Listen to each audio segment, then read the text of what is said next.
बाहेर मुसळधार पाऊस कोसळत होता आणि दुपारच्या त्या निवांत प्रहरी घरात मी, सुप्रिया आणि माझा दीर समीर आम्ही दोघेच होतो. सासू सासरे बाहेरगावी गेल्यामुळे घराला एक वेगळीच शांतता लाभली होती, जी माझ्या मनातील सुप्त भावनांना आज नकळत साथ घालत होती. समीर बाहेरून पावसात पूर्णपणे भिजून आला होता. पावसाच्या पाण्याने ओले झालेले त्याचे रूप आणि चेहऱ्यावरील तो साधेपणा पाहून माझ्या मनात आजवर कधीही न आलेली एक वेगळीच अस्वस्थता आणि हुरहुर निर्माण झाली. मी त्याला गरमागरम कॉफी देण्यासाठी त्याच्या खोलीत गेले. तेव्हा तो खिडकीपाशी उभा राहून बाहेरचा पाऊस निहाळत होता.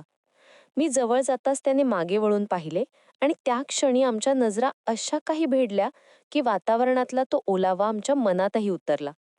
मी कॉफीचा कप पुढे केला, पण तो घेताना त्याचा थंडगार हात माझ्या हाताला स्पर्शला आणि त्या अनपेक्षित स्पर्शाने माझ्या मनात एक वेगळीच वीज चमकली. मी कप देऊन मागे वळणार इतक्यात बाहेर जोरात वीज कडाडली. त्या आवाजाने घाबरून मी नकळत त्याच्या दिशेने झोकले आणि त्याने मला सावरण्यासाठी आपल्या बाहुपाशात घेतले. त्या क्षणभर टिकलेल्या मिठीत मला सुरक्षिततेची आणि एका अनामिक ओढीची जाणीव झाली.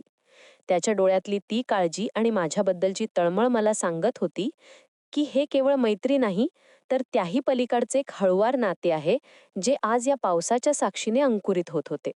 त्या आकस्मिक मिठीतून आम्ही सावरलो, पण त्या एका क्षणाने आमच्या नात्याची वीण अधिक घट्ट केली होती.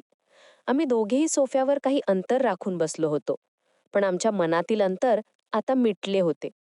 बाहेरचा पाऊस आता संथ झाला होता. तसेच आमच्या मनातील वादळाची जागा आता एका सुखद शांततेने घेतली होती.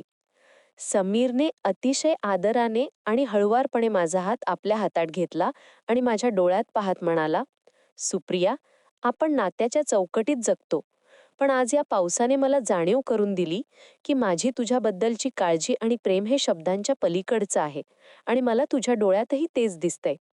त्याचे हे समजूतदार आणि प्रेमाने भरलेले शब्द ऐकून माझ्या डोळ्यात पाणी आले, कारण माझ्या मनाचा ठाव घेणारे हे पहिलेच शब्द होते. त्यावेळी तिथे कोणतीही चुकीची भावना नव्हती, तर फक्त दोन मनांचा निखळ संवाद होता. त्याने माझ्या कपाळावर अतिशय मायेने हात फिरवला. तो स्पर्श मला कोणत्याही शारीरिक सुखापेक्षा जास्त आत्मिक समाधान देऊन गेला. त्या स्पर्शात पवित्रता आणि एक वचन होते नेहमी सोबत असण्याचे. आम्ही ठरवले की हा पावसाळी दुपारचा क्षण ही आमची सिक्रेट मेमरी असेल. थोड्या वेळाने जेव्हा सासू-सासरे परत आले, तेव्हा मी पुन्हा मगासारखेच वागू लागलो. पण आता आमची नजर जेव्हा एकमेकांना मिळायची, तेव्हा त्या नजरेत एक वेगळाच विश्वास आणि प्रेम होते, जे फक्त आमच्या दोघांनाच समजत होते.